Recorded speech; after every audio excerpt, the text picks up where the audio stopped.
The Ex-Girlfriend Revenge, written by Neil Loves Kinshi, edited by Amihan. Tahimik ang buong mansyon ng mga De La Fuerte. Ramdam na ramdam doon ang kalungkutan at pagluluksa. Kahapon ay nailibing na si Senyora Leonora, ang amo ni Luna sa loob ng halos 6 na taon. Wala na yata siyang mailuluha pa dahil simula nang mamatay ang matandang Donya, ay iyak lamang siya ng iyak. Halos ina na ang turing niya rito. Hindi ito katulad ng ibang mayayaman. Mabait at mapagmahal si Senyora Leonora. Sana tayo pupulutin nito, Ate Luna. Parang hindi ko yata kaya na hindi ko kayo kasamang dalawa. Umiiyak na wika ni Isla, ang kasama niyang kasambahay doon. 3 lang silang kasambahay sa napakalaking mansyon na yon. Si Luna ang nakatoka sa pag-aalaga sa matanda at pag-aasikaso dito. Si Isla naman ay isa sa mga gawaing bahay. At si Berta naman ay sa pagluluto at paghahanda ng pagkain. Sa mansyon lang din sila nagkakakilalang 3. Dati silang nagtatrabaho sa palengke sa gulayan at regular na customer si Senyora nang maghanap ito ng kasambahay, kaya nag-apply silang 3 at agad na natanggap. Hindi ko rin alam, Isla. Ang alam ko ay ayoko nang bumalik sa amin. Wala na akong babalikan dun. Wika niya na hindi inisip na darating ang araw na kailangan na nilang lisanin ang lugar na yon. Masyado na siyang napamahal sa mga kasama niya. Pero ngayong wala na ang amo nila, hindi niya alam kung ano ang magiging kasunod ng buhay niya. Ako din, ayoko nang umuwi sa amin. Ayoko nang bumalik doon. Wika naman ni Berta na pinahid ang mga naglandas na luha. Mag-isa lang sa buhay si Doña Leonora. Silang 4 lamang ang magkakasama sa bahay na yon. Parang iisa na silang pamilya. Wala na daw pamilya ang matandang babae. Wala rin itong anak at walang asawa. Pero napakayaman nito na minana pa daw nito sa ninuno nito ang yaman na yon. Mestiza Espanyol ang Donya. Paano na kaya ang mga yaman ni Senyora? Balita ko kapag ganyan ay napupunta sa mga charity ang pera ng namatay. Narinig niyang sabi ni Isla. Mabuti naman kung ganun mapupunta sa mabuting gawain ng pinaghirapan ni Senyora. Kung sana ay nag-asawa ito. Ngunit ayon sa Senyora nila ay natatakot daw itong magmahal. Isang beses ay sinubukan nitong ma-inlove ngunit nabigo lang ito at hindi na umulit pa. Pera lang daw ang habol dito ng lalaki. Basta kahit na anong mangyari ha, huwag kayong makakalimot sa akin. Dapat consistent pa din yung update nating 3 ha. Naluluha na ding wika ni Luna at niyakap ang 2 babae na halos kapatid na rin ang turing niya. Sa loob ng mahabang panahon na wala siyang kinagisnan na magulang, ay sina Isla at Berta na ang naging pamilya niya. Minsan, totoo nga ang kasabihan na hindi nasusukat sa tugo ang pagiging isang pamilya. Minsan sapat na ang isang kaibigan para maging pamilya mo. Sa dami na ng kanilang pinagdaan ng 3 ay naging matibay na ang kanilang samahan. Ngayon ay kailangan na nilang tanggapin na dito na magtatapos ang kanilang pagsasama. Bigla silang matigilan nang makarinig ng katok sa kanilang silid. Biglang tumayo si Luna at binuksan ng pinto. Si Attorney Malyari ang nandoon. Bakit ho, Attorney? Kailangan na po ba naming umalis dito? Ito na yata ang kinatatakutan nilang 3. Ang araw ng kanilang paghihiwalay.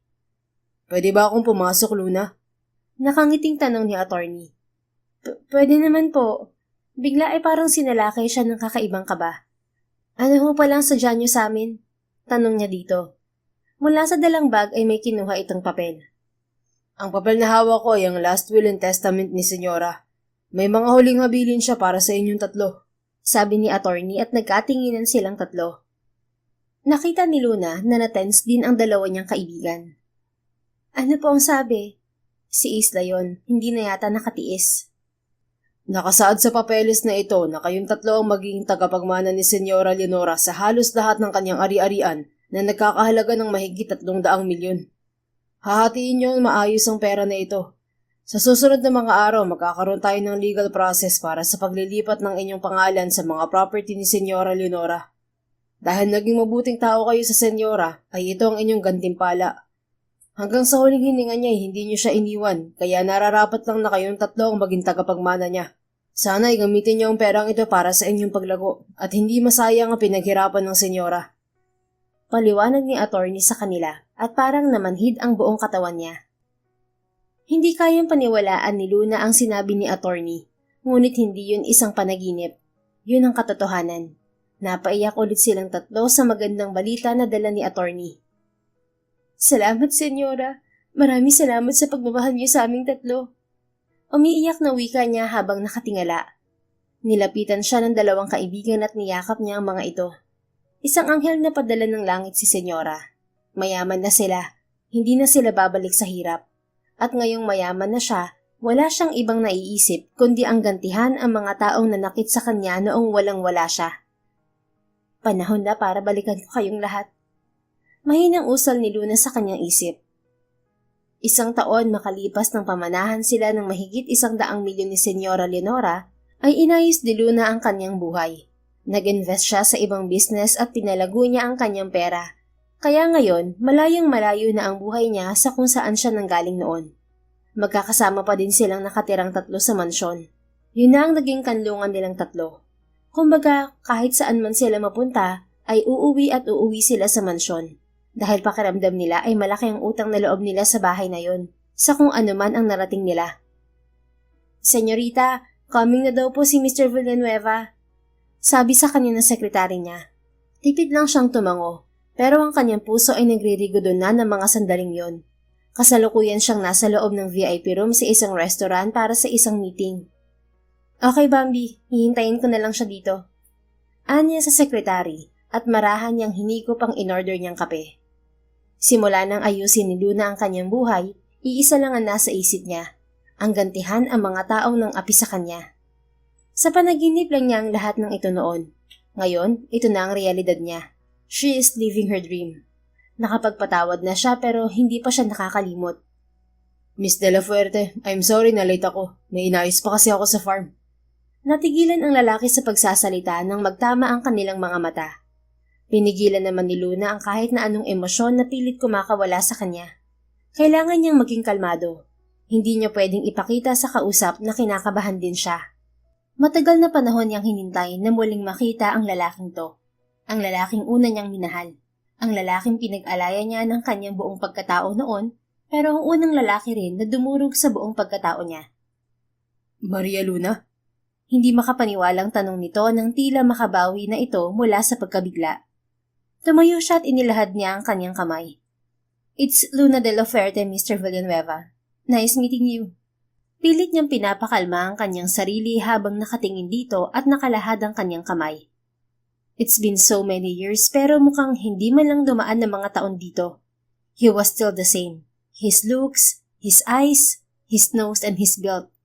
Bakit parang hindi man lang ito nagbago? Nice meeting you. Tinanggap nito ang kanyang pakikipagkamay, ngunit hindi pa rin mawala sa mukha nito ang pagtataka. Where have you been all this time? Bakit ngayon ka lang? May garalgal sa boses nito na nananatiling nakahawak sa kanyang kamay. Pilit mang winawaglit ni Luna ang sensasyon na natatanggap niya dulot ng paglalapat ng kanilang mga palad at hindi niya yun maipagkaila.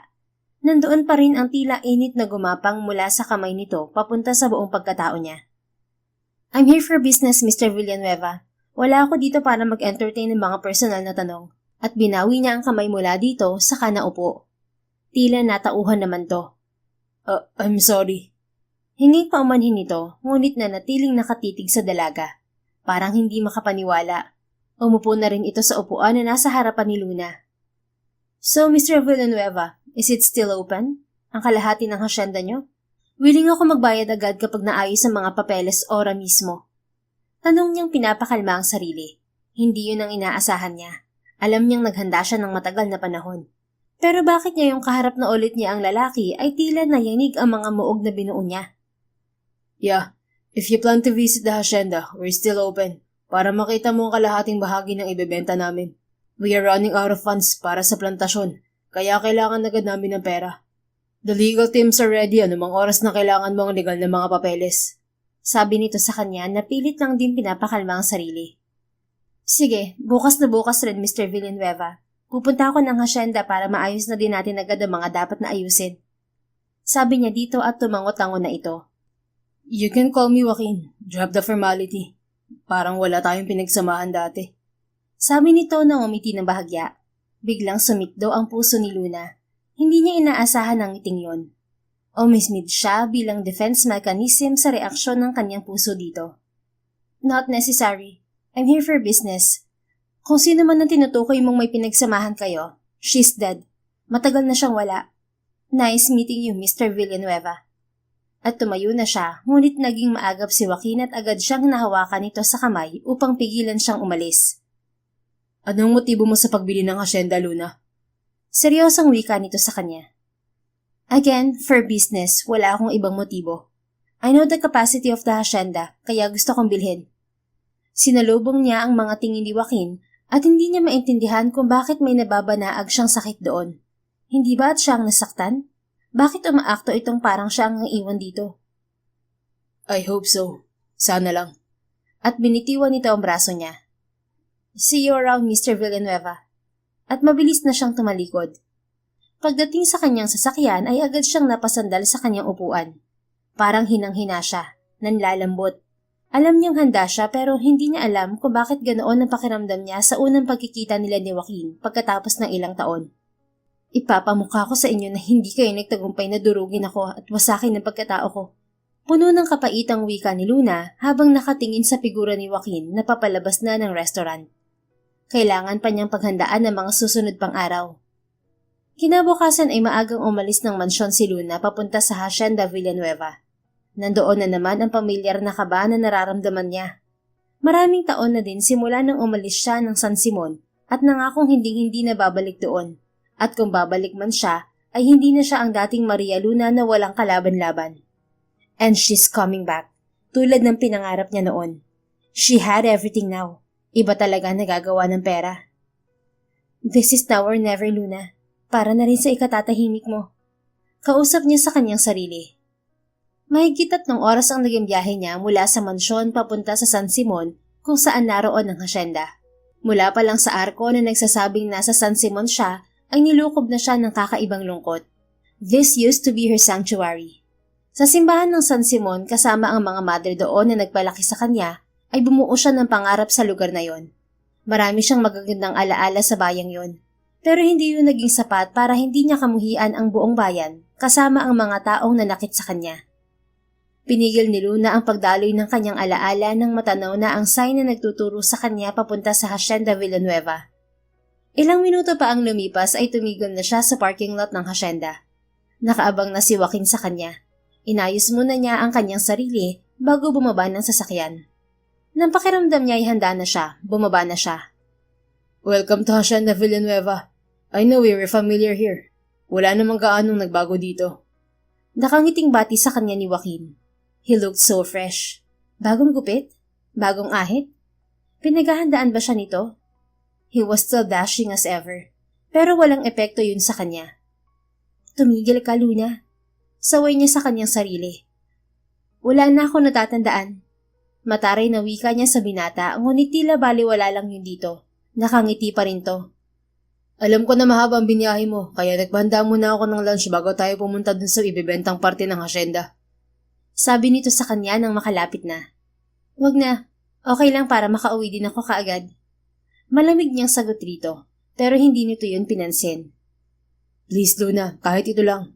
Naganda si Nana Isabel ng mga paborito mo. Alam niyang darating ka. Tila nagmamakaawa ang wika nito sa kanya. May bumara sa kanyang lalamunan nang marinig ang pangalan ni Nana Isabel. Kung meron man sigurong isang tao na gusto niyang makita, yun ay ang matanda dahil naging mabait to sa kanya. Bukod pa syempre sa naging dahilan din ng kanyang paghihigante. Gusto rin niya itong makita ngayong araw. Gusto niyang makita ang reaksyon nito sa kanyang pagbabalik. Fine, pero hindi ako pumunta rito para bumisita. I'm here for business, baka nakakalimutan mo. Gusto lang kita i-remind. Mataray pa ring wika niya para pagtakpan ang mga napakaraming damdamin na pilit na nagsusumiksik sa isip niya.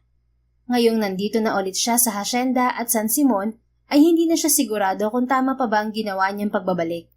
Baka binuhay lang ang multo ng kahapon na dapat ay wala na. Nakita niyang tila nagtitimpi lang si Joaquin ng mga sandaling yon. Nakatitig sa kanya. Bigla ay parang hindi nakapagpigil. I don't know what really happened to you, Luna. Pero at least makisama ka naman. I don't mean anything bad. Ang gusto ko lang ay maramdaman mo na welcome ka dito. Na walang nagbago simula nang umalis ka. Nakagat niya ang ibabang labi. Nagpipigil din siya nang magbitaw ng mga salitang maaaring pagsisihan niya. Hindi ako umalis dito. Pinaalis ako. Pinilit akong alisin sa lugar na to. Pero hindi yun lumabas sa bibig niya. Imposible yon. The only thing that is constant is change. Siguro nga. Look at you, malaki na pinagbago mo, Maria Luna. He still has that unique way of saying her name. Hindi na niya yun pinansin. Let's go, kumain na tayo at mag-inspect. Kailangan ko rin makabalik agad at maayos ng lahat dito. Marami pa akong gagawin. Anyang sinumulan ng maglakad para i-dismiss na ang usapan nila. Baka kung saan pa mapunta yon. Nakita niyang tila may gusto pa itong sabihin, ngunit nagtimpi na lang. Parang hinayaan na lamang siya. Habang binabagtas nila ang daan papunta sa ancestral house ng mga Villanueva, ay hindi napigilan ni Luna na makaramdam ng kalungkutan. Dati-rati ay lagi siyang laman ng bahay na yon. Sila ni Joaquin, they shared many moments in the house. He was her first, sa lahat ng bagay. Nang makarating na sila ng tuluyan sa loob ng bahay ay mas lalo lang lumakas ang nararamdamang kalungkutan ni Luna. Tinatanong na niya ang sarili kung tama pa ba ang lahat ng to. Bumukas ang pinto at iniluwan niyon si Nana Isabel na naging mabilis ang kilos at agad siyang niyakap. Narinig niya ang hagulgol nito. Hindi niya napigilang mapaluha. Matagal kitang hinintay na bumalik, anak. Anang matanda sa kanya habang yakap siya. She missed her. Pinahid niya ang mga luha.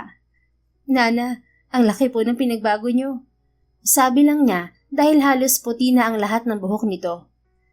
Iha, saan ka nang galing? Ibang-iba ka na. Halos hindi na kita makilala. Sa halip ay tanong nito sa kanya habang sinisipat nito ang kabuuan niya. Naging swerte lang po ako sa buhay, Nana. Namiss ko po kayo. Anya dito at niyakap siya ulit ng matanda. Naghanda ako ng pamorito mo at na-excite ako nang sabihin ni Joaquin na darating ka. Halos hindi ako makapaniwala. Akala ko'y mamamatay na lang ako na hindi kita makikita. Hindi ho mangyayari yun. Nandito na po ako. Malumanay niyang wika at mula sa sulok ng kanyang mga mata ay nakita niyang nakamasid si Joaquin. Mukhang nagugustuhan nito ang nakikita. Alam na alam nito na kahinaan niya si Nana Isabel. Inilimot niya ang paningin. Tila may hinahanap siya. Nasaan na kaya to? Tanong niya sa kanyang isip habang inililinga ang paningin sa paligid. Siguro ay nahihiya ito sa kanya at hindi na lumabas upang salubungin siya. Kung hinahanap mo ang papa, matagal na siyang wala. Halos 4 na taon na. Narinig niyang wika ni Joaquin at hindi niya napigilang mapasinghap. Nagulat siya sa sinabi nito. Patay na ang matandang doon na siyang dahilan ng pag-alis niya sa San Simon? Anang isip niya at parang hindi niya matanggap. Kung wala na ito ay ano pang magiging saysay ng kanyang pagbabalik, ng kanyang paghihigante. Wala na si Don Emilio? Parang hindi makapaniwalang tanong niya. Wala na. He died in cardiac arrest. Baliwalang wika ni Joaquin.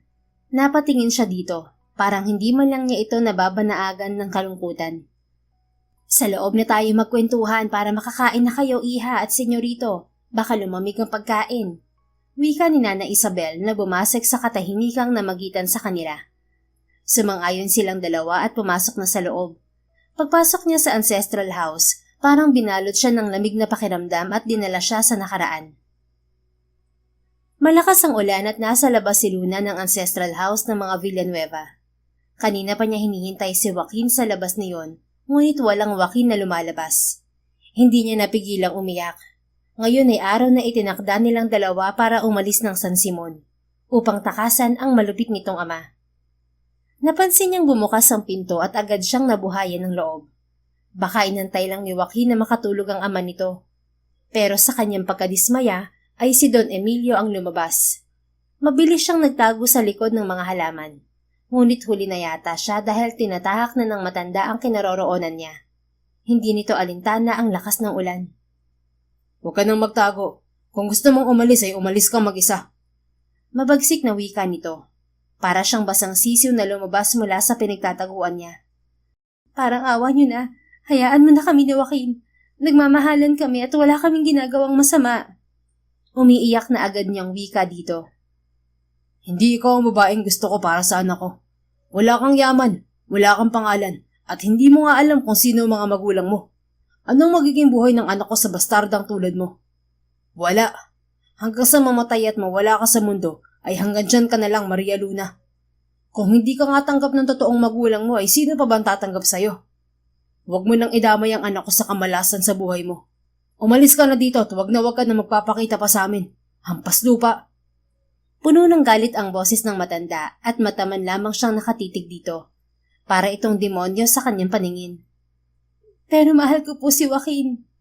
Kalimutan mo ng pagmamahal na yan. Mas bagay ka sa gaya mong hampas lupa rin.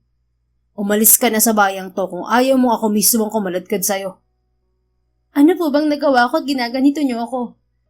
Wala, ngunit ayaw kong hilahin mo pababa ang anak ko. Kaya lumayas ka na at huwag ka nang babalik sa lugar na to kahit kailan. Sinusumpa ako. Babalikan kita at patutunayan sa'yo na mali ang mga pinagsasasabi mo. Kampon ka ng mga demonyo. At mabilis siyang tumalikod. Narinig niya ang halakhak ng matandang Don. Kasunod ng kanyang mabilis na paglalakad ay ang malakas na kulog at matatalim na kidlat. Parang nakikisabay din ang panahon sa pinagdadaanan niya. Bumalik sa kasalukuyan ng isip ni Luna nang marinig ang boses ni Joaquin. Ano bang plano mo? Bakit gusto mong bilhin ng kalahati ng hasyenda? Tapos na silang kumain at nagpahinga lang sila ng ilang oras. Nagkwentuhan sila ni Nana Isabel na hindi itinago ang pagkasabik sa kanya. Marami itong naging kwento simula nang mawala siya. Pero ang pinakatumatak sa kanya ay ang sinabi nitong pinahahanap siya ng Don bago ito namatay. Lihim siyang natawa sa kanyang isip. Pagkatapos ng ginawa at mga sinabi nito ay hindi niya yon kayang paniwalaan. Magandang mag-invest sa lupa, hindi bumababa ang value sa pagdaan ng panahon. Matipid niyang sagot dito. Nakasakay sila sa golf cart nito at kasalukuyang naglilibot sa hasyenda. Akala ko ba isinumpa mo nang hindi ka nababalik rito? Tanong nito sa kanya. Tiningnan lang niya ito. For my personal reasons, Mr. Villanueva, labas dun ang negosyo. Pagsisinungaling niya dito. Kilala niya si Joaquin. Matalino ito at konting pagkakamali lang niya ay maaari siyang mabuking nito.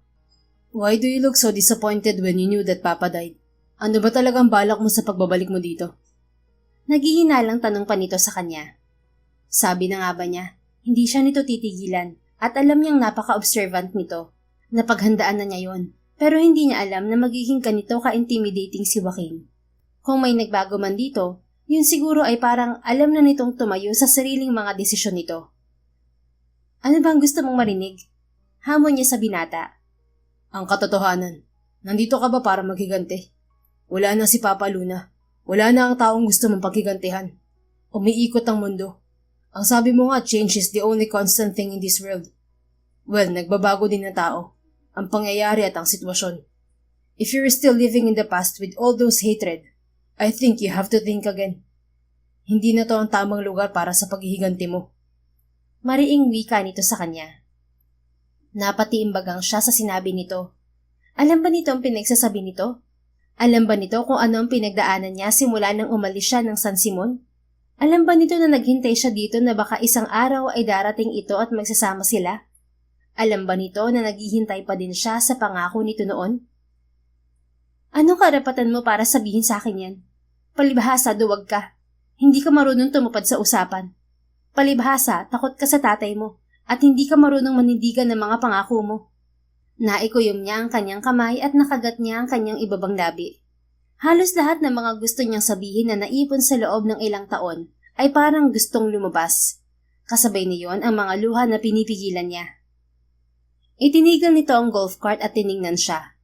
Puno ng kalungkutan ang mga mata nito. Parang marami din itong gustong sabihin sa kanya, pero parang nagpipigil lang.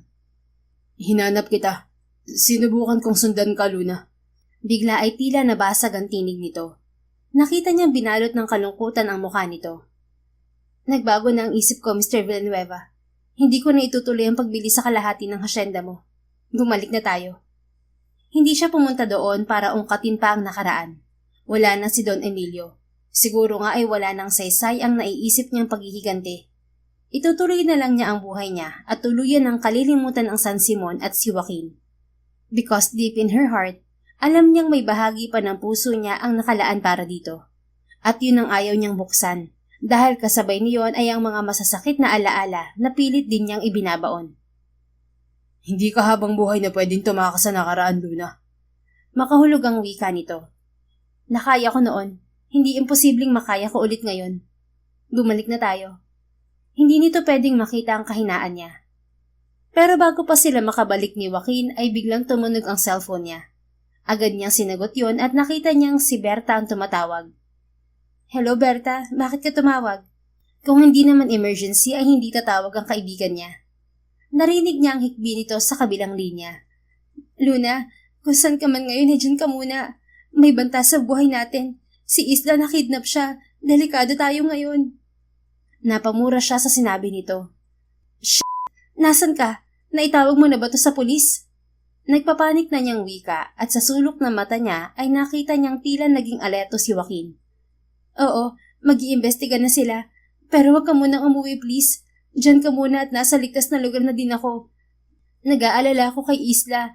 Pero nangako ang mga pulisya na gagawin ng mga ito ang lahat maibalik lang si Isla. Umuwi ka na lang kapag maayos ng lahat. Tatawag na lang ako ulit. At nawala ito sa kabilang linya. Nanatili naman siyang nakatitig sa kanyang cellphone. Parang gusto niyang sumabog. Nakidnap si Isla? Nasa peligro ang buhay nilang tatlo? Bakit? Hey, okay ka lang? What happened? Narinig niyang tanong ni Joaquin.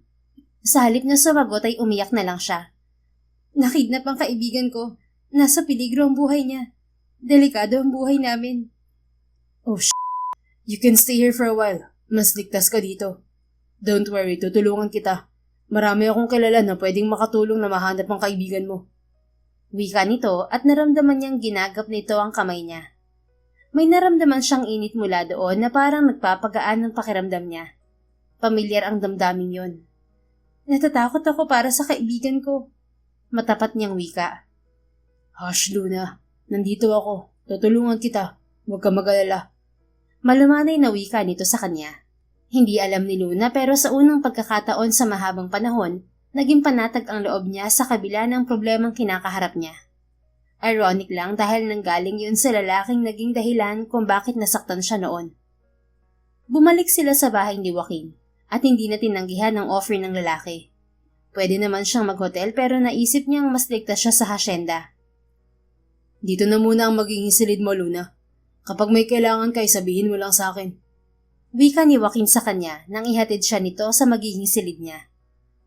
Matapos siyang kumbinsihin nito na wag na munang bumalik doon, ay napapayag siyang manatili muna roon pansamantala habang mayroon pang banta para sa kanilang seguridad. Salamat, Joaquin. Saad niya na sa unang pagkakataon ay nabanggit ang pangalan nito. Tipid tong umiti.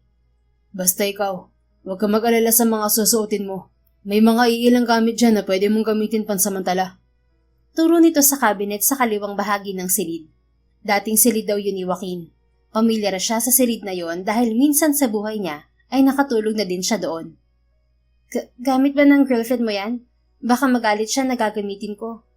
Tanong niya. Kung bakit nga ba hindi niya naisip yon? Baka may girlfriend na ito at pagselosan pa siya. Tumawa ito ng mahina. Ex-girlfriend. Paglilinaw nito. Wala akong girlfriend ngayon kung yan ang iniisip mo. Sige na, bababa na ako para makapagpahinga ka na. Good night, Luna. At lumabas na ito ng silid. Agad naman siyang tumayo at pinuntahan ng cabinet na sinasabi nito. Nagulat siya nang makita niyang pamilyar ang mga sinasabi nitong damit daw ng ex-girlfriend nito. Dahil mga dati niyang damit yon. Bakit nandito pa to? Nagtatakang tanong niya. Yun ang mga gamit niya na minsan ay naiiwan niya sa kakamadali niyang umuwi kapag nagtatagpo sila ni Joaquin. Nag-init ang kanyang pisngi nang maalala kung ano ang mga pinagsamahan nila noon at kung ano ang ginawa nila sa silid na yon. Sinasadya ba ni Joaquin ang lahat? Tanong niya sa sarili. Pero pagdududahan pa ba niya ito gayong ito na nga ang nagmamagandang loob? Itigil mo nga muna yan, Luna. Nasa panganib ang buhay niyo kung ano-ano pang iniisip mo. Saway niya sa sarili at kumuha ng ilang gamit niya. Hindi naman siya gaanong lumaki kaya alam niya na kasya pa rin yun sa kanya. Dumiretso na siya sa banyo at naglinis. Balak na niyang magpahinga dahil parang pagod na pagod ang katawan niya. Kinabukasan ay maagang nagising si Luna. Matapos niyang maghilamos ay nag-decide siyang bumaba. Habang pababa siya papunta sa komedor ay nakasalubong niya si Joaquin. Bagong ligo ito. Hindi niya pwedeng ikaila na gwapo pa din ng binata. Nginitian siya nito nang magtama ang kanilang mga mata. Good morning. Kamusta ang tulog mo? Kasya pa rin pala sa'yo ang mga damit na yan. Puna nito sa suot niyang damit. Naramdaman niya na nagiinit ang pisngi niya. Oo nga. Hindi naman kasi gaanong nagbago ang katawan ko. Nahihiyang wika niya. Nakita niyang palihim siyang sinuri nito at hindi siya sigurado kung guni-guni ba niya ang kanyang nakita, pero napansin niyang parang napangiti ito. Gusto mo bang sumama? Pupunta ako dun sa taniman ng mga pinya sa may malapit sa ilog. Di ba paborito mong spot yun ng hasyenda? Yaya nito sa kanya. Bigla naman siyang na-excite dahil naalala pa niya kung gaano kaganda ang ilog doon. Naliligo sila ni Joaquin doon kapag nagpipiknik sila. Malinaw pa din ba ang ilog? Nandun pa ba ang kubo dati? Sunod-sunod na tanong niya na hindi na itago ang excitement. Oo naman, pwede pa maligo sa ilog. Ano, sasama ka? Doon na tayo mag-agahan. Naghanda si Mang Pedring. Harvest kasi ngayon ng pinya. Nakangiting wika nito sa kanya at hindi niya alam pero bigla ay nahawa siya. Maganda yata ang gising niya sa kabila ng mga inaalala niya kagabi. Sige, sasama ako. Masayang wika niya at nagpatiuna na si Joaquin pagbaba. Sa owner-type jeep ng binata sila sumakay. Medyo may kalayuan kasi ang ilog mula sa mismong bahay ni Joaquin. Buong biyahe papunta doon ay hindi sila gaanong nag-inikan. Hindi naman alam ni Luna kung ano ang sasabihin niya kay Joaquin. Mga 20 minuto ang lumipas nang marating nila ang taniman. Pababa niyon ay ang ilog. Mula sa kung saan sila nagpark ay naririnig niya ang lagaslas ng tubig. We're here, nakangiting sabi ni Joaquin. Naririnig ko nga ang lagaslas ng tubig. Masayang wika niyang parang bata. Gusto mo bang kumain? Mamaya na lang, gusto ko nang makita ang ilog. Excited niyang sabi dito. Hindi niya alam pero parang may bumuhay sa kanya na kung ano habang naririnig ang rumaragasang tubig sa ilog. Tara, sasamahan na kita. Inalalayan siya tiwakin pababa. Hindi na siya makaangal nang hawakan siya nito dahil alam niyang medyo madulas ang pababa. Dati kasi ay ganoon talaga si Joaquin. Lagi itong nakaalalay sa kanya. Habang pababa ay gusto niyang maiyak habang nakatingin sa malinaw na tubig ng ilog. Wala ngang nagbago doon. Kahit yung kahoy na tulay ay nandoon pa rin. Yun ang daan patawid sa kabila kung saan naroon naman ang kubo. Ang ganda pa din dito, Joaquin. Parang katulad ng dati. Nakadoo pa ang kanyang palad habang nakatingin sa ilog. Dito mo ako sinagot, di ba? Sabi nito sa kanya na nagpatango naman siya. Oo, dito kita sinagot. Sagot niya at bigla ay natigilan. Naalala niya ang nakaraan. Sa ilog din na yon una siyang hinalikan ni Joaquin. Sa first date nila bilang magkasintahan. May mga naaalala ka pa ba dito? Nakangising tanong nito sa kanya na naging dahilan para mag-iwas siya agad ng tingin. Ha? Nagugutom na ako. Tara, tawid na tayo. Anyang biglang iniba ang usapan. Hindi siya pwedeng kiligin. May mga bagay na nagdudugtong sa kahapon na hindi pwedeng pang itawid sa kasalukuyan. Masyadong delikado. Hindi yun ang inaasahan niya. Tara na nga. Sa halip ay wika na lang ni Joaquin na inalalayan siya patawid sa kabila. Natanaw niya ang ibang trabahador ni Joaquin. Kumakaway na ang mga ito. Siguro nga ay kailangan niya lang talaga ng agahan para hindi sa kung saan-saan napupunta ang isip niya. Pagkatapos nilang kumain ay nagdesisyon si Luna na maglakad-lakad muna. Ini-enjoy niya ang magandang tanawin at ang kaginhawaan na dulot ng lagaslas ng tubig. Sa sobrang tagal ng paninirahan niya sa lungsod ay namimiss niya ang payak at simpleng pamumuhay sa hasyenda. Napunta siya noon sa hasyenda para magtrabaho bilang katulong din. Si Nana Isabel din ang nagpasok sa kanya. Deboto ito sa simbahan at malapit sa kanya dahil minsan siyang nag-a-assist dito kapag nagsisimba. Nang maghanap ng karagdagang katulong sa hasyenda ay isa siya sa inirekomenda nito. Doon niya nakilala si Joaquin na kakagraduate lamang ng college at tumutulong sa trabaho sa hasyenda. Matagal nang patay ang ina nito. Si Don Emilio lang at ito ang natitirang namamahala sa hasyenda. Ang lalim naman yata ng iniisip mo, Luna. Boses yun ni Joaquin na bumasik sa katahimikan niya. Huwag mo masyadong isipin ng mga kaibigan mo. Kumikilos na mga pulisya para mailigtas siya. Iniisip siguro nito na si Isla ang iniisip niya. Oo, nag-aalala siya sa kaibigan. Pero mas nag-aalala siya sa sarili niya. May kung anong meron doon na hindi niya kayang pangalanan. Ang simple pa din ng pamumuhay dito, no? Tahimik at malayo sa gulo. Bakit mo nga pala ibinebenta ang bahagi ng asyenda mo? Malungkot din dito, pero ito na ang buhay ko. Hindi ko kayang iwan ng mga taong nagtitiwala at umaasa sa akin. Kaya kahit nalulugi at kailangan magbenta ng kalahati ng asyenda, gagawin ko para lang maisalba pa ang kabuhayan dito na bumubuhay sa mga trabahante. Anito at nakita niya ang kabaitan ni Joaquin na minahal niya noon. May kurot sa kanyang puso kapag naiisip niya ang salitang noon. Alam niyang malayo ang loob nito sa ama nito. Pero kontrolado ni Don Emilio ang buhay nito at nakakainis yun dahil tila walang sariling buhay ang binata. Hinahayaan nito na kontrolin to ng ama. Paano naman ang buhay mo, Joaquin? Ang sariling kaligayahan mo? Sunod-sunod na tanong niya dito. Buong buhay na lang ba nito ay palaging nakakabit sa hasyenda? Parang nakatali pa din pala ito sa ama. Sa tingin mo ba, kaya kong maging masaya kapag nakikita ko na nalulugi ang hasyenda at mawawalan ng kabuhayan ng mga tao dito? Hindi ko yata kaya yun. Tipid na sagot nito. Ikaw, masaya ka ba sa buhay mo ngayon? Napatingin siya dito. Puno ng katanungan ng mga mata nito. Oo, buong buhay ko ay kailangan kong pagsilbihan ng ibang tao. Ngayon lang ako nagkaroon ng pagkakataon na makaahon at umangat. Sagot niya sa binata at nakita niyang tumango-tango ito. Noon pa man din alam ko ng mataas ang pangarap mo, Luna. Masaya ako sa kung ano man ang naabot mo. Masaya akong makita na nakuha mo na ang buhay na gusto mo. Sabi nito, ngunit bakit kabaliktaran ang nakikita niya dito? Bakit parang malungkot to?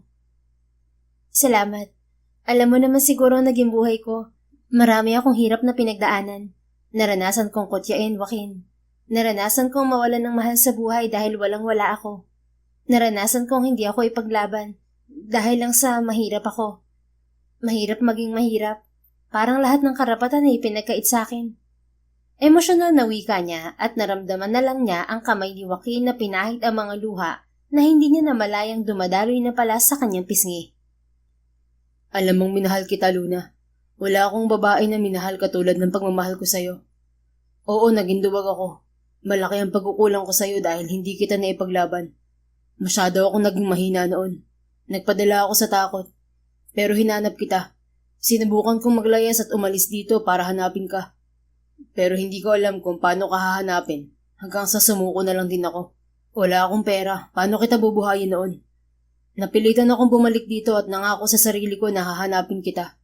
Pero maraming problema ang dumating na hindi ko na alam kung paano isa-isang ayusin. Umaasa na lang ako na balang araw ay babalik ka. At noong dumating naman ang araw na yun, mahirap ka nang abutin. Masyado ka nang mataas. Pero iisa lang ang sigurado ako, Luna. Hindi na wala ang pagmamahal ko sa'yo. Napakagulgol siya sa mga sinabi nito. Akala ko ipapakasal ka ng iyong ama sa iba. Pinalayas niya ako sa bayang to dahil dukha lang daw ako at hindi tayo bagay. Hindi yun natuloy dahil naglayas ako. Pagbalik ko dito, napapayag ko rin siya na hindi ako magpapakasal. Yun nga lang ang kapalit, ako naman ang mamamahala rito sa asyenda.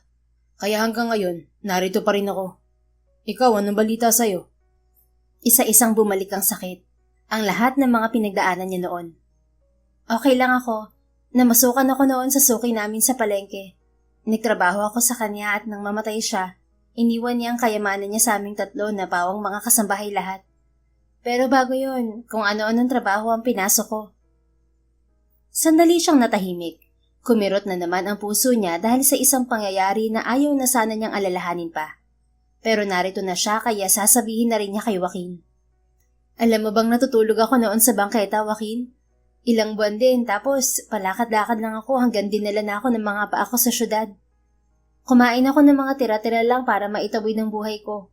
Hindi na ako makabalik sa simbahan. Hindi ko na kaya, lalo pat binantaan ako ng iyong ama. Sa lahat ng narinig ko mula sa ama mo, parang nawalan na ako ng dignidad. Kailangan kong tiisin ang lahat ng hirap. At alam mo ba kung anong pinakamasakit sa lahat?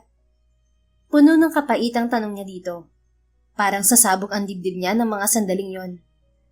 I lost our child. Buntis ako noon, Joaquin.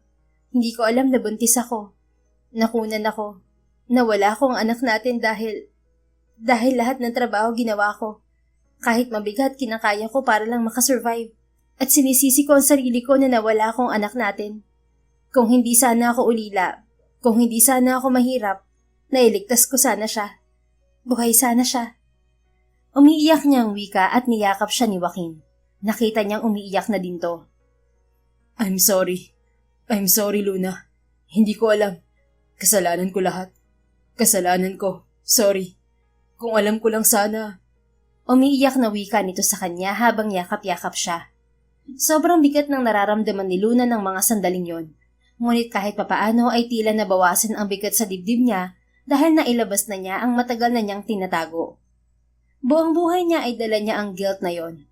Tila isa yung malaking palakol na nakabaon sa likod niya. Kaya hindi mo ko pwedeng sisihin kung bakit ako galit, Joaquin. Kung bakit galit ako sa mga taong nanakit sa akin. Ang dami kong kidayang mag-isa at pagod na ako. Hanggang kailan ako mabubuhay ng ganito? Saad niyang nanghihina. Oo, inaamin ko, binala kong makiganti sa tatay mo. Kaya ganun na lamang ang pagkadismaya ko nang malaman kong patay na siya. Nang nabalitaan ko sa isang investor namin na may binibentang hasyenda sa lugar na pinakaiiwasan ko, inalam ko agad kung kanino. Nang malaman ko na inyo yon, hindi ako nag-atubili na ipakontak ka upang maisagawa ko ng ganti ko sa iyong ama, upang maiganti ko ng anak natin. Pero bigo ako. I'm sorry, Luna. Hindi ko lubos maisip na nagawa sa'yo ni Daddy na palayasin ka sa bayan na to. I swear, nung gabing tataka sana tayo, dadating naman sana ako. Pero nahuli ako ni Dad habang palabas ng bahay. Sinubukan kong makatakas pero pinadampot niya ako sa mga tauhan niya at ikinulong sa kwarto. Nung malaya na ako, nalaman kong wala ka na kahit sa simbahan. Walang makapagsabi kung nasan ka. Pero hinanap kita. Hanggang sa nasanay na lang ako na wala ka. Pero sa loob ko, ikaw pa rin, Luna. Nung may pera na ako, sinubukan din kitang hanapin pero bigo ako. Kaya naman sobrang saya ko nang muli tayong magkita. Hindi ko akalain na ikaw ang kamiting ko at interesadong bumili ng asyenda. Patawarin mo sana ako kung hindi kita naipaglaban noon. Biktima ka lang din ng tatay mo, Joaquin. Biktima tayo ng pagmamanipula niya. Salamat, Luna. Hindi niya alam na darating ang araw na magbe-breakdown siya. Pero siguro dahil na rin yun sa presensya ni Joaquin. Dahil nakita niyang kapag sinabi niya dito lahat, alam niyang maiintindihan siya nito. Alam niyang makakakuha siya ng lakas dito. Dahil aaminin niya sa kanyang sarili. Mahal pa din niya ito sa kabila ng mga panahong lumipas. Hindi ito nawala sa puso niya. Nang makabalik na sila sa bahay ay katakatakang hindi maalis ang tingin ni Joaquin sa kanya. Parang lagi itong nakabantay sa kanya at parang anumang oras ay may gusto itong sabihin sa kanya. Hanggang sa makapasok sila sa loob ng bahay ay nakasunod to. Bakit? May dumi ba ako sa mukha, Joaquin? Kanina ka patingin ng tingin ah. Tanong niya dito nang makaakyat na sila papunta sa silid nila. I'm so proud of you. Napakatibay mo, Luna. Maiksing wika nito sa kanya at nakita niyang sunod-sunod itong napalunok habang matamang nakatitig sa kanya. Thank you, Joaquin. Sorry din kanina kung nag-breakdown ako. Dahil din siguro yun sa ambience dun kanina. Parang nag-aaya yung ilog na umiyak eh. At siguro sobrang bigat na din. And you deserve to know everything, Joaquin. After all, it was our angel. Anya dito na nakaramdam ng tensyon dahil dahan-dahang papalapit si Joaquin sa kanya. Siya naman ay dahan-dahan din na umaatras. I missed you, Maria Luna. Sabi lang nito habang patuloy sa paghakbang papunta sa kanya. Ito lang ang taong gusto niyang tumatawag sa buong pangalan niya. Waki. Tawag niya dito nang sa kakaatras niya ay bumunggo ang likod niya sa may matigas na bagay. Nasa pinto na pala siya ng kanyang silid. Waki din ang naging palayaw niya dito noon. Oh God, matagal ko inintay na marinig ang pagtawag mo sa akin ng ganyan. She saw that spark in his eyes. Noon, kapag magkasama sila, ay nakikita niya ang tila liwanag na yon sa mga mata nito. At ang liwanag na yon ay tila napalitan ng apoy na gumuguhit sa mga mata nito. His eyes were full of lust and desire. Waki, please. Anas niya nang makulong siya ng binata sa mga bisig nito. Please what? Sabihin mo sa akin na hindi mo gustong halikan kita at aalis ako. Hamon nito sa kanya habang matamang nakatitig sa kanya mga mata. Sinalubong niya ang mga titig nito.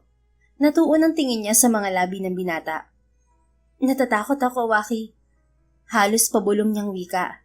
Natatakot siyang kapag hinalikan siya nito, magbukas muli ang nararamdaman niya para dito. Natatakot saan? What if we try again, Luna? What if wag mong pigilan ang nararamdaman mo? We're both victims of my father's manipulation. What if we try again? Ngayong wala nang hadlang sa atin. Alam kong ilang taon na ang lumipas at nagkulang din ako sa'yo. Pero pwede tayong magsimula ulit, di ba? Pwede nating itama ang lahat. Pwede tayong lumigaya ulit. Pwede na nating mahalin ang isa't isa ngayon na malaya. Bakit? May nararamdaman ka pa ba sa akin?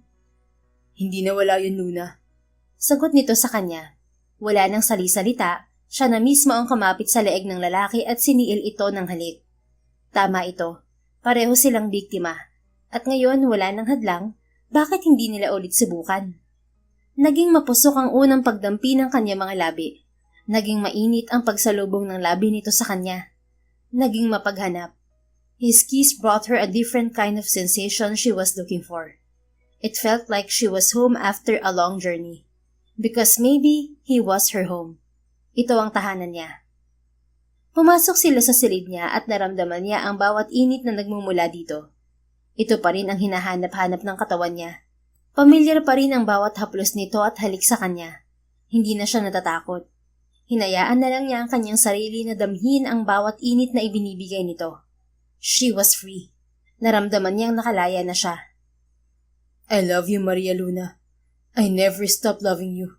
Nahahapong wika nito nang maghiwalay ang kanilang mga labi. Naiyak na naman siya. Mahal din kita, Joaquin. Siguro parte ng iniisip kong paghihigante ay ang makita kang muli. Maybe it was just my mind's alibi. Ang maghigante. Pero sa loob ng puso ko gusto talaga kitang makita. Oh, Joaquin, pakiramdam ko nakauwi na ako. Those emptiness inside her was filled with joy. Isang kaligayahan na buong buhay niya ay pinagkait sa kanya at natagpuan niya lang noon kay Joaquin. You were home, Luna. This is your home. At siniil siya nito ng halik. Tinanggap niya ulit yun. Mas doble na ang naging init. Naramdaman ni Luna na mas magiging mahaba ang gabi. She didn't mind at all. She's ready to spend the longest night of her life. Matagal na yung hinihintay. And she thinks she deserves it. Mag-uumaga na, nakahiga siya sa tabi ni Joaquin. Nakapikit ito at mata man niyang tinititigan ang mukha ng binata. Para siyang nananaginip. Marahan niyang hinaplos ang mukha nito. Gusto niyang makasiguro na totoo ang lahat ng nangyayari sa paligid. Naramdaman niyang marahang gumalaw si Joaquin. Nagmulat ito ng mata. Good morning. Bati nitong nakangiti na marahang hinagka ng kanyang mga labi. Akala ko nananaginip lang ako. Nakakapanibago pa rin ang sayang nararamdaman niya ng mga sandaling yon. Parang halos buong buhay niya ay mas naghirap siya kaysa sa naging masaya. You were not dreaming, my love. Totoo ang lahat ng to. Sabi nito sabay yakap sa kanya. May takot na lumukob kay Luna. Ang ganoong uri ng kasiyahan na nararamdaman niya noon ay nasundan ng kanyang kabiguan. Pero wala na si Don Emilio. Wala nang magiging hadlang sa kanila. Hindi na rin siya katulad ng dati. I love you, Waki. Masaya ako na bumalik ako dito at masaya ako na hindi ka tumigil na mahalin ako. You were worth the wait, Luna. Sabi nga nila, yung mga bagay na minamanifest mo, gaano mo daw katagal bago mangyari yun. Mangyayari at mangyayari talaga. The universe will always pull you back kung nasaan ka at kanino ka dapat mapunta. And I love you too, Luna. Hindi ako nagsisisi na hinintay kong bumalik ka.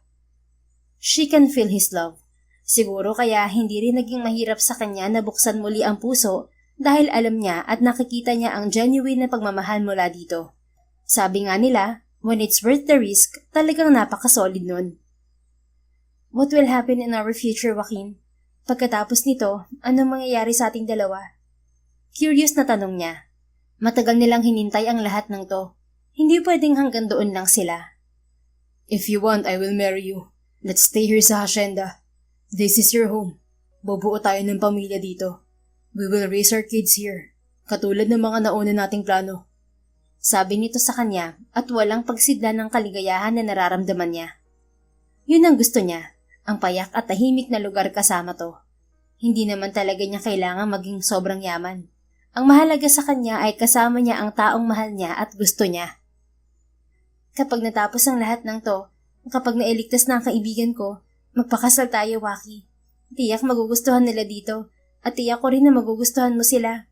Para ko na silang mga kapatid. Sila ang naging karamay ko habang malayo ako sa'yo. I'm excited to meet them. But for now, I'm excited to make love with you. At naramdaman na niyang gumapang ang kamay nito sa iba't ibang parte ng katawan niya. Napahiyaw lang siya nang mapunta yun sa maselang bahagi ng kanyang katawan. Napangiti si Joaquin at siniil siya ng halik. Making love with someone you love is a good start. Iniisip pa lang niya na yun na ang magiging araw-araw sa panghabang buhay ay napakasaya na niya. Nang araw din na yun ay nagdesisyon silang dalawa ni Joaquin na bisitahin ang puntod ni Don Emilio. Hindi alam ni Luna pero pakiramdam niya ay kailangan niyang pumunta doon. Hindi para manumbat o kung anuman, ngunit para sa pagpapalaya ng mga hinanakit niya at mga galit niya sa matanda noon. She wanted a fresh start. At siguro, para simulan niya yon, ay sisimulan niya sa pagpapatawad. Nagsindi siya ng kandila at umusal ng maikling panalangin. "Thank you for doing this, my love," sabi ni Joaquin sa kanya at dinampian ng halik ang kanyang noo. Magkahawak ng kamay silang dalawa habang nakatingin sa mausoleo ni Don Emilio. "Kailangan ko rin gawin to para sa ikatatahimik ko. Kailangan ko rin magpatawad kahit pasabihin hindi ko narinig na humingi siya ng tawad sa akin. Pero kailangan yun ng puso ko. Kailangan kong pakawalan ng mabibigat na bagay na nandito kung gusto kong magsimula ng panibagong buhay," sabi niya kay Joaquin. Naisip niya na kung ang puso ay marunong magpatawad, nagiging magaan ang lahat. Yun lang siguro ang nagpapabigat at hadlang sa kanyang pag-usad. Ngayong naayos na nilang dalawa ni Joaquin ang tungkol sa kanila, wala na siyang dahilan pa para magtanim ng galit sa taong matagal nang wala. "You have such a big heart. Hindi ako nagkamali na mahalin ka. I'm sure kung nasan man si Papa ay nagsisisi na siya sa mga ginawa niya. I didn't tolerate what he did. Pero yun siguro ang paraan niya ng pagmamahal para sa akin. Or maybe he never understand our situation," sabi ni Joaquin. Siguro nga. Pagkatapos nilang pumunta doon ay tumuloy naman sila sa burol na bahagi rin ng hasyenda. Nagpatong-patong sila ng bato at nagsindi rin ng kandila. Para naman yun sa naging anak sana nilang dalawa. "Baby Angel, thank you for bringing back your mama here," usal ni Joaquin habang sabay silang nakatingin sa langit. Nandoon pa rin ang takot at sakit. Pero sabi nga nila, masasanay ka na lang sa pagdaan ng panahon. Bali wala siyang napahawak sa kanyang tiyan. "Guardian angel siguro natin siya, no? Hindi niya tayo pinabayaang dalawa." Naluluhang wika ni Luna. "Siguro kung nabuhay man siya, it would be very difficult for us. O maging siya din ay mahihirapan. Imagine lalaki siya na wala ako sa tabi niya. Maybe it was not really the time. Nakita ng Diyos kung paano ka naghirap na walang magulang. He will never allow it to happen again," sabi nito sa kanya at napatango na lang siya. One thing about Joaquin that she really loves is he is full of wisdom. Napakarami nitong magagandang salita na naibibigay sa kanya. He can actually make things lighter. Ginagap niya ang kamay nito. "Siguro nga. Alam mo kapag nagsasalita ka ng mga ganyan, mas lalo kitang minamahal. At ang gwapo-gwapo mo tingnan, Mr. Wisdom." Hindi niya maitago ang paghanga dito. Ngumiti naman ito. Nagpa-cute pa. "Alam ko naman na patay ka sa akin eh. Pero pwede ba, pigilan mo muna yung kilig mo? Kinikilig din ako eh." Marahan niya itong hinampas. Napatitig siya sa mga mata nito. Wala siyang ibang naiisip kundi ang isang masayang bukas kasama to. Hindi ka na naman nakapagsalita dyan. Puna rin niya sa pananahimik nito. "Ano kayang nagawa ko sa past life ko at binigyan ako ng babaeng katulad mo? Did I save a nation from conquerors?" "Bolero, halika na nga love, malapit nang lumubog ang araw. Tama ng bolahan, baka tumalbog-talbog na tayo niyan." Natatawang wika niya dito at hinila na niya ito pababa ng burol. Tumawa lang ito at kinuha ang kamay niya. Magkahawak kamay silang bumaba ng burol. Ito ang buhay na hinahangad niya. And finally, nakuha na niya. Sana lang ay talagang paboran na sila ng tadhana sa pangalawang pagkakataon. Mabilis na lumipas ang mga araw. Nagpatuloy ang pag-iimbestiga sa pagkidnap sa kanyang kaibigan. Nanatili naman silang naghihintay palagi ng update sa mga pulisya. May mga lead na ang mga ito pero kailangan pang mag-imbestiga. Nakausap na rin niya si Berta ngunit nagtatago na rin ito at nasa mabuting kalagayan naman daw. Naging maingat din sila sa pagbibigay ng impormasyon sa isa't isa. Sa estado naman ng kanyang buhay pag-ibig ay naging magaan yun at tila nakikiayon sa kanyang panahon. Walang araw na hindi niya nararamdaman ang pagmamahal ni Joaquin. Siguro nga, love is sweeter the second time around. Nang tanghaling yun ay hindi siya sumama kay Joaquin sa paglilibot sa hasyenda. Tinatamad siya at parang mas gusto niyang magpahinga na lang sa bahay. Pero sa kalagitnaan ng kanyang pamamahinga ay nakatanggap siya ng tawag. "Hello, senyorita. May konti po tayong problema sa mga naging supplier po ng tela. Gusto ko daw po nilang makausap ngayong araw," Sekretarya niya yun sa kabilang linya. Meron siyang paggawaan ng mga RTW para sa mga bata. Kakasimula pa lang yun, 6 na buwan ang nakalilipas. Hindi ba pwedeng tawagan ko na lang sila, Lucy? Hindi po eh. Balak daw po kayong kausapin ng personal, ASAP daw po. Yun ang bilin sa akin kanina ng tumawag. Tila kinakabahang wika ng sekretary niya. Sige, luluwas ako mamaya, paki-inform sila. Sabi niya dito at pinatay ang tawag. Siguro naman ay safe naman na lumabas siya ngayon, gayong wala namang nakakaalam na galing siya sa San Simon. Sunod niyan tinawagan si Joaquin ngunit patay ang cellphone nito. Nakalimutan na naman siguro nitong i-charge bago umalis. Nagbihis na lang siya at naghanda para sa kanyang pagluwas. Nagbilin na lang siya kay Nana Isabel na luluwas. Hindi ba't delikado ang pagluwas mo, anak? Tanong ng matanda sa kanya. Hindi naman po, Nana. Wala namang nakakaalam na nandito ako sa San Simon ngayon. Babalik din naman ako agad bago dumilim. Paninigurado niya sa matanda. O siya, sige at ikaw ay mag-ingat. Ako nang bahalang magsabi kay Joaquin pagka uwi niya mamaya. Sabi nito sa kanya. Sige po, Nana. Salamat po. At humalik na siya sa pisngi nito bago nagpaalam. Bumiyahe na sila Luna paluwas ng Maynila ng araw na yon. Hindi pa man siya tuluyang nakalalabas ng San Simon, ay bigla na siyang nangulila kay Joaquin. Iba talaga ang epekto ng pag-ibig sa kanya. Binilisan niya ang takbo ng kanyang sasakyan para makabalik agad siya. Ngunit nang palabas na siya ng San Simon ay nakita niyang may sasakyan na nakasunod sa kanya. Bahagya pa niyang binilisan ng takbo pero napansin niya na talagang sinusundan siya ng sasakyan. At nang tumapat to sa kanya ay nakarinig siya ng sunod-sunod na putok ng baril. Napasigaw si Luna at ang kasunod na nangyari ay isang malakas na pagbangga sa kung saan. Napasigaw siya at sinundan yon ng isang nakakabinging katahimikan. Joaquin, tawag niya sa binata bago siya lamunin ng dilim. Pauwi na si Joaquin nang makita niyang papalapit ang mahangos nilang trabahante. Bigla ay binundol siya ng kaba nang makita niyang puno ng pag-aalala ang mukha nito. Bossing, tawag nito sa kanya. Garalgal ang tinig. Bakit, Tonyo? May problema ba? Nagtatakang tanong niya. Kotse po yata ni Senyorita ang naaksidente malapit po sa may labasan sa San Simon. May mga nag-rescue na po dun. Dadalhin po yata siya sa mas malaking ospital. Pagkarinig sa sinabi nito ay hindi na siya nagdalawang isip pa. Mabilis niyang pinaharurot ang sasakyan pa uwi. Kakaibang kaba ang nararamdaman niya habang papunta sa labasan sa San Simon. Dahil sa kabang nararamdaman ay hindi na siya nakapagpalit ng sasakyan. Kasing bilis ng tibok ng kanyang puso ang kanyang patakbo. Bakit umalis ka, Luna? Bakit hindi ka tumawag? Pagalit na wika niya. Dasal niyang sana ay walang malubhang nangyari dito. Ngunit iba ang sigaw ng isip niya. Kung alam ko lang na mangyayari to, sana ay pinilit na lang kitang sumama sa akin. Usal pa niya na sa kanyang pagtataka ay hindi rin niya nagawang pilitin ang dalaga kaninang umaga. Hinayaan na lang niya itong mahiga dahil iniisip niyang baka pagod ito. Diyos ko po, ilayo po ninyo sa kapahamakan si Luna. Halos hindi na siya makahinga nang makita niya ang mga nag-uumpukang tao sa pinangyarihan ng aksidente. May nakita siyang mga volunteer at ambulance. Bumaba siya sa kanyang kotse at hinawi niya ang mga taong nagkukumpulan doon. Padaanin niyo ako, asawa ko yan. Sigaw niya sa mga ito at agad na tumabi ang mga miron na marinig ang sinabi niya. Nanghina siya nang makita ang dugo ang katawan ni Luna. Diyos ko! Usal na lamang niya nang makita ang kaligayan nito. Luna! Tawag niya dito at akma siyang lalapit pero pinigilan siya ng mga volunteer.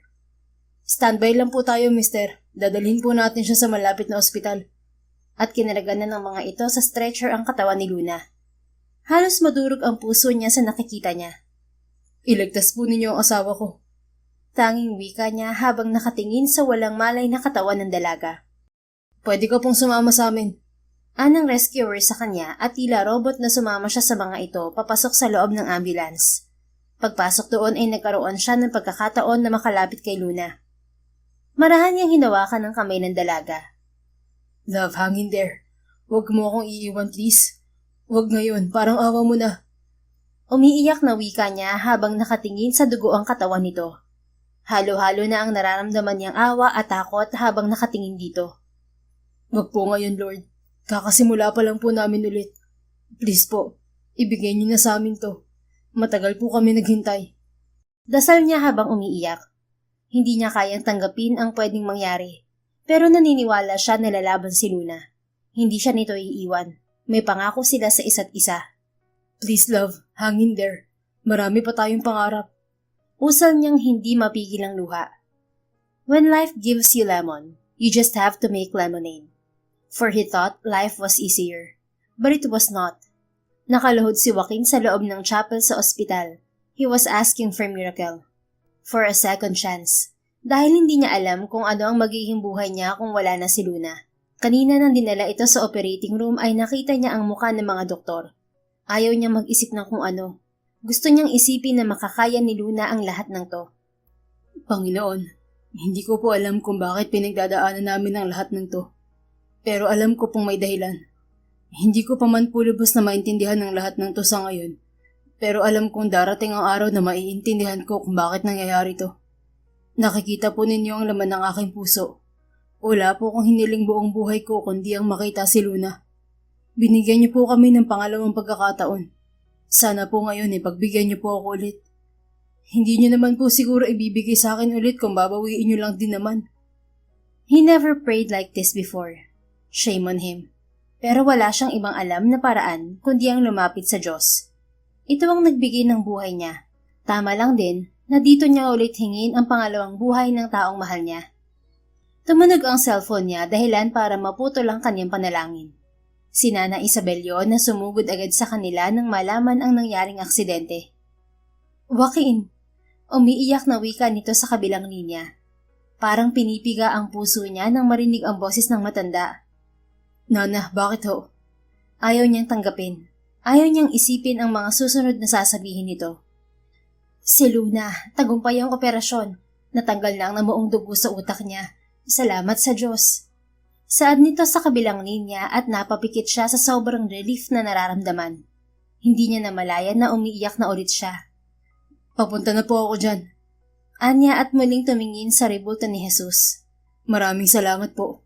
Utang ko po sa inyo lahat ng to. At mabilis siyang tumayo at tinungo ang operating room. 3 araw pa ang lumipas nang tuluyang naging maayos ang kalagayan ni Luna. Inilipat na siya sa regular room at sa mga susunod na araw ay pwede na siyang makalabas ng ospital.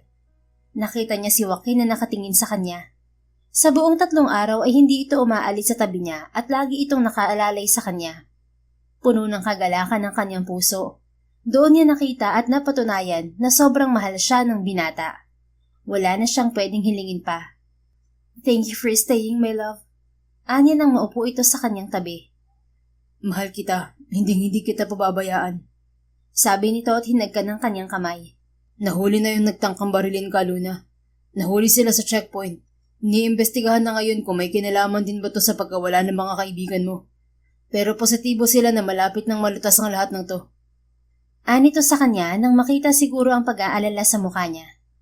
Sana'y makita na si Berta at Isla at sana'y nasa mabuti silang kalagayan. Anya at naramdaman niyang naging mahigpit ang pagkakahawak ni Joaquin sa kanyang kamay. Nalaman nila na pati si Berta ay nawawala na rin. Kung hindi siguro siya na aksidente, baka nakuha rin siya ng armadong lalaki o di kaya ay pinatay.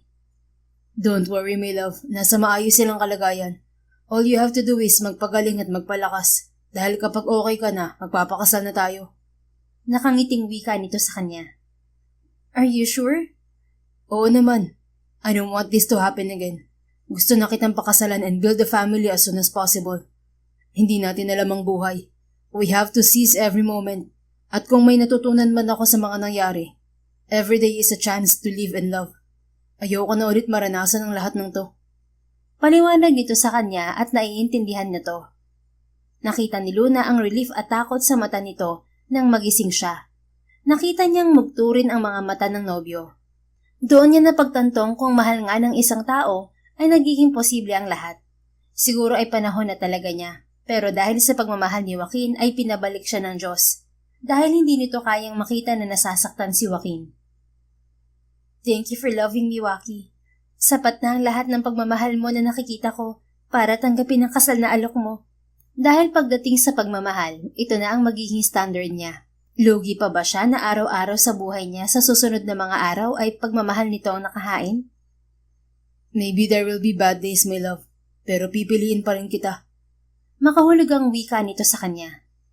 We've been given a third chance. Sasayangin pa ba natin? Anya, dahil tama nga, sa pagmamahal, wala naman talagang perfect.